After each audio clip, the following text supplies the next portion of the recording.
Udah. Ngomong. Udah.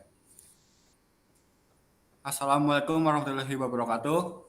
Kami dari kelompok 9 IF 1104 akan mempresentasikan final project kami yang berjudul Eksplorasi Data Dua Dimensi pada Obat Padat dan Obat Cair. Sebelum itu, kami akan mengenalkan anggota kelompok kami. Yang pertama saya sendiri, Falahdi Pangestu dengan NIM belakang 045, Alvin Ilham Belianto dengan NIM belakang 047, Raka Andri dengan NIM belakang 054, dan Asyadian Nanda Putri dengan NIM belakang 147. Yang pertama pendahuluan, pengolahan data mencakup analisis statistik deskriptif yang diikuti dengan visualisasi data termasuk pembuatan histogram, box plot, heat map, dan scatter plot untuk menggambarkan korelasi antar variabel. Metode yang kami gunakan untuk pengumpulan data yang pertama adalah observasi terhadap 200 obat, 98 obat cair, dan 102 obat padat. Parameter yang diukur, dosis obat dan berat bersih. Peralatan kami gunakan adalah handphone dan laptop. Pengolahan datanya yang kami gunakan adalah analisis statistik deskriptif, visualisasi data, histogram, box plot, heat map, dan histogram scatter plot, dan korelasi. Selanjutnya analisis statistika deskriptif akan dijelaskan oleh rekan Anda, silakan. Oke, selanjutnya ada analisis statistika deskriptif. Analisis pertama yang dilakukan adalah analisis statistika deskriptif dari data. Data yang digunakan untuk analisis statistika deskriptif adalah data obat cair dan data obat padat. Analisis statistika deskriptif meliputi pencarian nilai, mean, median, mode, Q1, Q2, jangkauan antar kuartil, nilai minimum, nilai maksimum, range standar deviasi, dan variasi dari data. Berikut adalah analisisnya. Pembahasan analisis statistik deskriptif. Hasil analisis statistik deskriptif menunjukkan bahwa nilai minimal Q1, Q3, median, mean, dan modus dosis obat padat lebih tinggi daripada dosis obat cair. Sebaliknya, nilai maksimal berat bersih obat cair lebih besar dibandingkan berat bersih obat padat. Selain itu, range IQR, standar deviasi, dan standar dosis obat padat juga lebih besar, menandakan bahwa datanya lebih menyebar, sementara itu data berat bersih obat cair lebih heterogen dibandingkan dengan berat bersih obat padat. Selanjutnya akan dijelaskan oleh Raka. Berikut adalah visualisasi data histogram dari data yang telah kami dapatkan. Next, Mas Azwi. Lalu berikut adalah data dari data tersebut. Yang pertama adalah skewness dosis obat padat, yaitu positively skewed dengan nilai 1,954291. Lalu selanjutnya ada skewness berat bersih obat padat dengan nilai none atau non available karena datanya tidak bervariasi, hanya ada satu data. Lalu yang selanjutnya adalah skewness dosis obat cair, yaitu nilainya adalah 3,147784. Lalu selanjutnya ada skewness berat bersih obat cair dengan nilai 4,923425. Lalu analisis dosis obat padat. Dosis obat padat memiliki distribusi positif, menunjukkan kecenderungan untuk memiliki dosis yang lebih rendah dengan ekor panjang di sisi kanan. Karena ada analisis berat bersih obat padat. Berat bersih obat padat menunjukkan distribusi negatif, yang berarti sebagian besar data berat bersih lebih besar dengan ekor di kiri. Selanjutnya ada analisis dosis dan berat bersih obat cair. Dosis obat cair dan berat bersih obat cair memiliki distribusi yang hampir simetris. Selanjutnya box plot. Berikut adalah perbandingan dosis obat berdasarkan bentuk.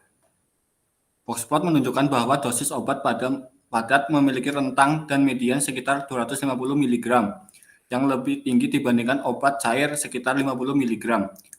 Variabilitas pada dosis obat padat lebih besar, sedangkan obat cair lebih konsisten dengan rentang yang sempit.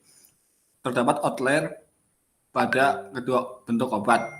Namun lebih jelas pada obat cair menunjukkan dosis yang tidak biasa. Selanjutnya box plot perbandingan berat bersih obat berdasarkan bentuk. Box plot menunjukkan bahwa berat bersih obat cair memiliki rentang dan median yang lebih tinggi dibandingkan obat padat. Variabilitas pada obat cair lebih besar, sedangkan obat padat lebih konsisten dengan rentang yang lebih sempit.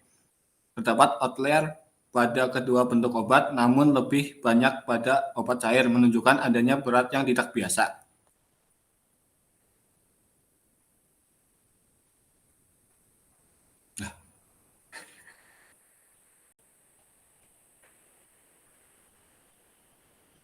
Sorry.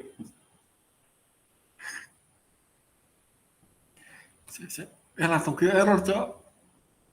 Nah. Nggak boleh.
Kesimpulan.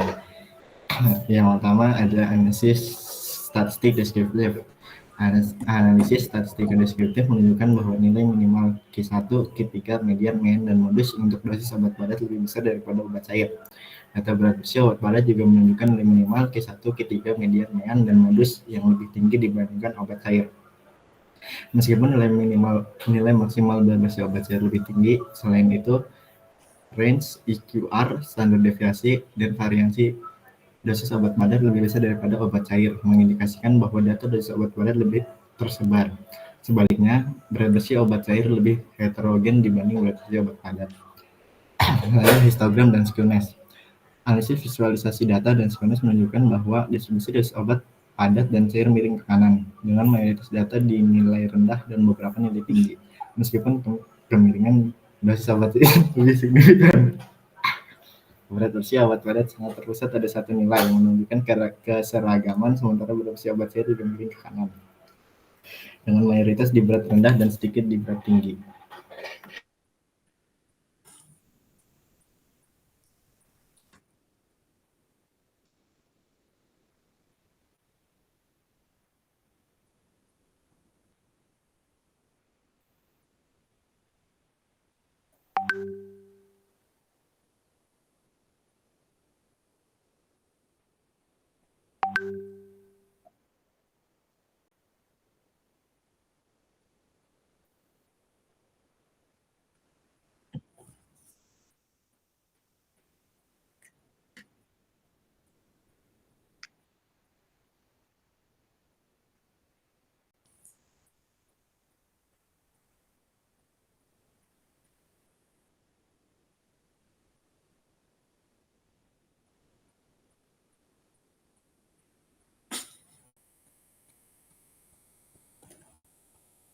Sekian dari kelompok kami, kurang lebihnya kami mohon maaf. Wassalamualaikum warahmatullahi wabarakatuh.